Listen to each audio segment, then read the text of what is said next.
Scene 5. Enter blind Tiresias, led by a boy. The opening speeches of Tiresias should be in singing contrast to the realistic lines of Creon. This is the way the blind man comes, princes, lockstep, two heads lit by the eyes of one. What new thing have you to tell us, old Tiresias? I have much to tell you. Listen to the prophet Creon. I'm not aware that I have ever failed to listen. Then you have done wisely, king, and ruled well. I admit my debt to you, but what have you to say? This, Creon. You stand once more on the edge of fate. What do you mean? Your words are a kind of dread. Listen, Creon. I was sitting in my chair of augury at the place where the birds gather about me. They were all a chatter, as is their habit, when suddenly I heard a strange note in their jangling, a scream, a whirring fury.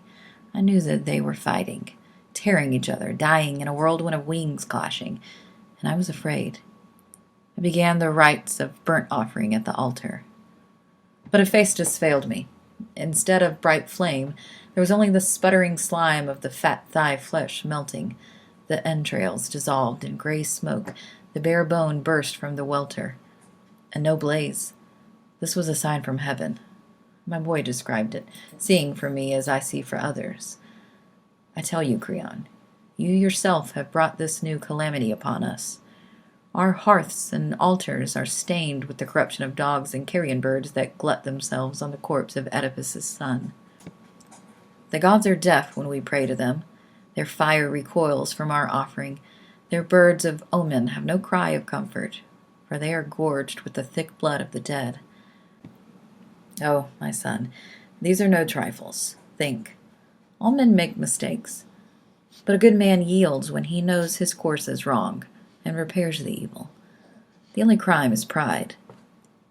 Give in to the dead man, then. Do not fight with a corpse. What glory is it to kill a man who is dead? Think, I beg you. It is for your own good that I speak as I do. You should be able to yield for your own good. It seems the prophets have made me their especial province. All my life long I have been a kind of butt for the dull arrows of doddering fortune-tellers.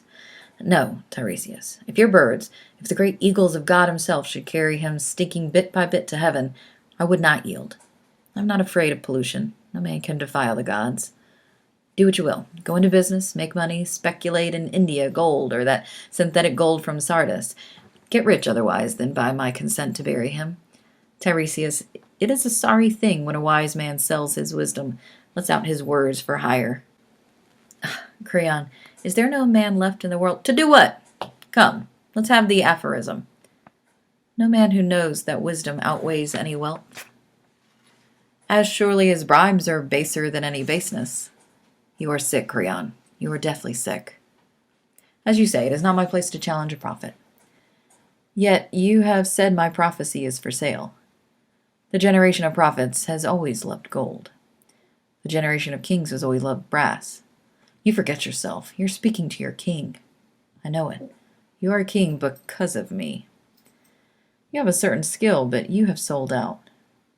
King, you will drive me to words that... Say them! Say them. Only remember, I will not pay you for them. No, you will find them too costly. No doubt. Speak.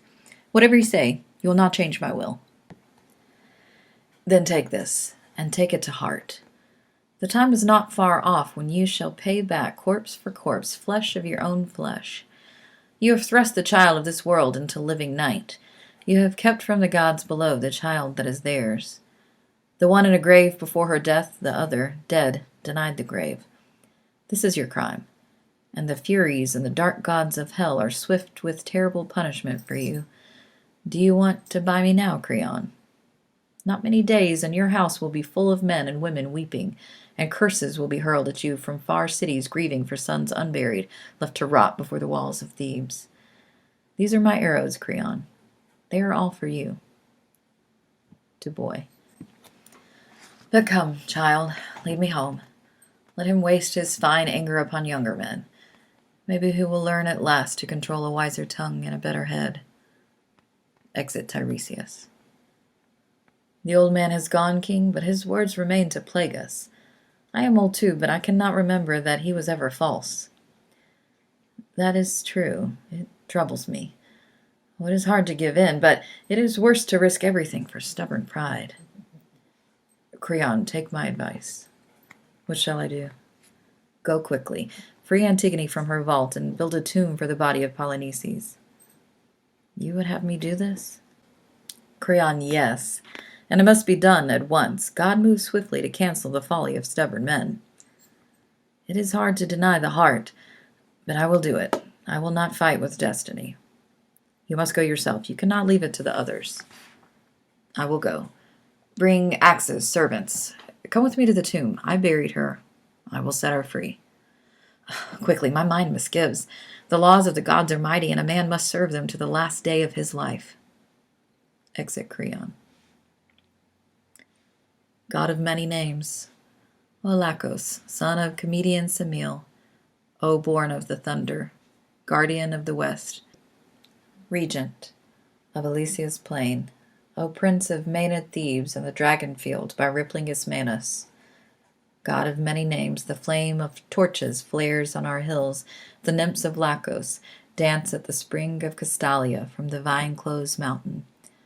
Come, come in ivy. Eva, Eva sings through the streets of Thebes. God of many names, Lacos of Thebes, heavenly child, of Semele, bride of the thunderer. The shadow of plague is upon us. Come, with clement feet, oh, come from Parnassus, down the long slopes, across the lamenting water. Io, fire, chorister of the throbbing stars, O purest among the voices of the night. Thou Son of God, blaze for us. Come with choric rapture of circling Maenads who cry, Io, Iak, God of many names. Enter messenger, left. Men of the line of Cadmus, you who live near Amphion's citadel, I cannot say of any condition of human life, this is fixed, this is clearly good or bad. Fate raises up, and fate casts down the happy and unhappy alike. No man can foretell his fate. Take the case of Creon. Creon was happy once, as I count happiness. Victorious in battle, sole governor of the land, fortunate father of children nobly born. And now it has all gone from him. Who can say that a man is still alive when his life's joy fails? He is a walking dead man. Grant him rich.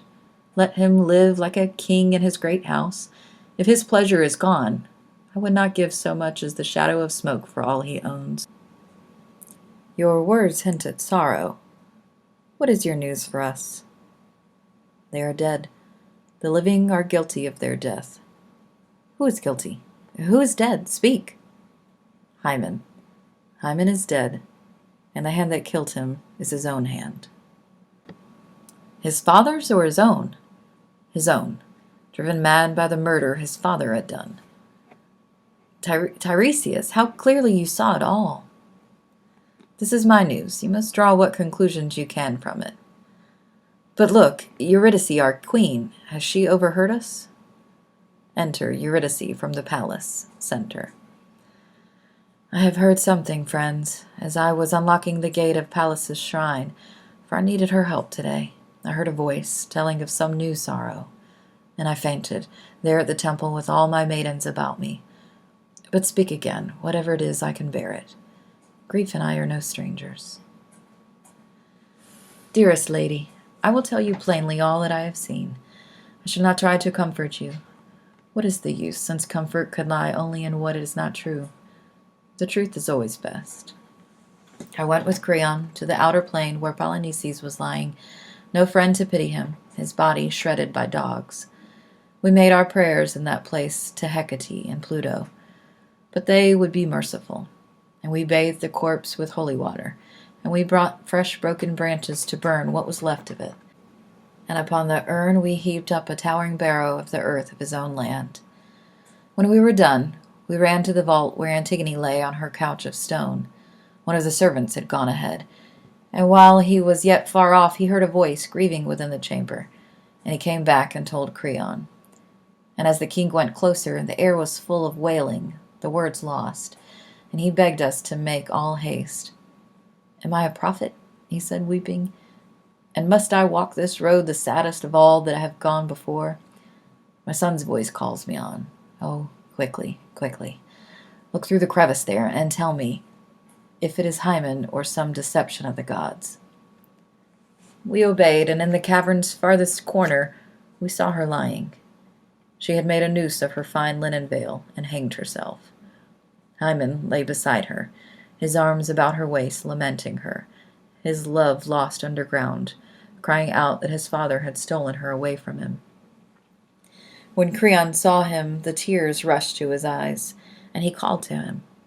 "What have you done, child? Speak to me. What are you thinking that makes your eyes so strange?" "Oh, my son, I come to you on my knees." But Hymen spat in his face. He said not a word, staring, and suddenly drew his sword and lunged. Creon shrank back, the blade missed, and the boy, desperate against himself, drove it half its length into his own side and fell. And as he died, he gathered Antigone close in his arms again, choking, his blood bright red on her white cheek. And now he lies dead with the dead, and she is his at last, his bride in the houses of the dead. Exit Eurydice into the palace. She has left us without a word. What can this mean? It troubles me, too, yet she knows what is best. Her grief is too great for public lamentation, and doubtless she has gone to her chamber to weep for her dead son, leading her maidens in his dirge. It may be so, but I fear this deep silence. Pause. I will see what she's doing. I will go in. Exit messenger into the palace. Enter Creon with attendants bearing Hymen's body. But here is the king himself. Oh, look at him, bearing his own damnation in his arms. Nothing you say can touch me anymore. My own blind heart has brought me from darkness to final darkness. Here you see the father murdering the murdered son, and all my civic wisdom. Hymen, my son, so young to die. I was the fool, not you, and you died for me. That is the truth, but you were late in learning it. The truth is hard to bear. Surely a god has crushed me beneath the hugest weight of heaven, and driven me headlong a barbaric way to trample out the thing I held most dear. The pains that men will take to come to pain. Enter messenger from the palace. The burden you carry in your hands is heavy, but it is not all. You will find more in your house. What burden worse than this shall I find there? The queen is dead. Port of death, deaf world, is there no pity for me? And you, angel of evil, I was dead, and your words are death again. Is it true, boy? Can it be true? Is my wife dead? Is death bred death? You can see for yourself. The doors are opened, and the body of Eurydice is disclosed within. Oh, pity. All true, and more than I can bear. My wife, my son. She stood before the altar, and her heart welcomed the knife her own hand guided, and a great cry burst from her lips for Megareus dead, and for Hymen dead, her sons. And her last breath was a curse for their father, the murderer of her sons. And she fell, and the dark flowed in through her closing eyes. God, I'm sick with fear. Are there no swords here? Has no one a blow for me? Her curse is upon you for the deaths of both. It is right that it should be. I alone am guilty. I know it, and I say it. Lead me in quickly, friends. I have neither life nor substance. Lead me in. You are right. If there can be right in so much wrong, the briefest way is best in a world of sorrow. Let it come. Let death come quickly, and be kind to me. I would not ever see the sun again. All that will come when it will, but we meanwhile have much to do. Leave the future to itself. All my heart was in that prayer. They do not pray anymore. The sky is deaf. Lead me away. I have been rash and foolish. I've killed my son and my wife. I look for comfort. My comfort lies here dead. Whatever my hands have touched has come to nothing. Fate has brought all my pride to a thought of dust. As Creon is being led into the house, the Karagos advances and speaks directly to the audience. There is no happiness where there is no wisdom. No wisdom but in submission to the gods. Big words are always punished, and proud men in old age learn to be wise.